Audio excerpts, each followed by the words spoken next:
বাংলাদেশে দেখি এখন অনেকেই বলছেন অমুক দল শরিয়া আইন প্রতিষ্ঠিত করতে পারবে না, আমরা ক্ষমতায় গেলে শরিয়া আইন প্রতিষ্ঠিত করব।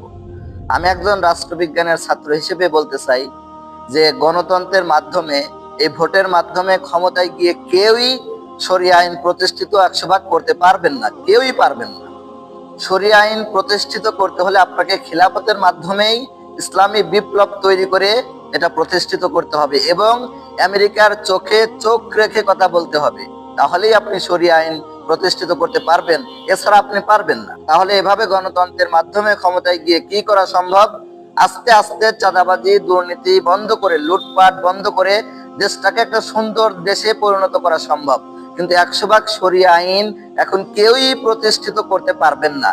যারা বলেন যে আমরা শরিয়া আইন প্রতিষ্ঠিত করব, আপনাদের হাতেও যদি ক্ষমতা দেওয়া হয় আপনারা তাও পারবেন না, কারণ বৈশ্বিক দিক দিয়ে এখন এই বাংলাদেশে শরিয়া আইন প্রতিষ্ঠিত করা সম্ভব নয়। আপনার উপর চাপ আসবে, আপনি রাষ্ট্রে টিকেই থাকতে পারবেন না। আফগানিস্তানের মতো আমেরিকার চোখে চোখ রেখে যখন কথা বলতে পারবেন তখন শরিয়া আইন প্রতিষ্ঠিত করতে পারবেন, এছাড়া শরিয়া আইন প্রতিষ্ঠিত করা সম্ভব নয়। তাহলে যারা ন্যায় ইনসাফের কাজ করবে তাদেরকেই আপনারা সাপোর্ট করেন না, বরং তাদের বিরোধিতা করে এটা দেশের জন্য আরো আপনি ক্ষতি ডেকে আনছেন।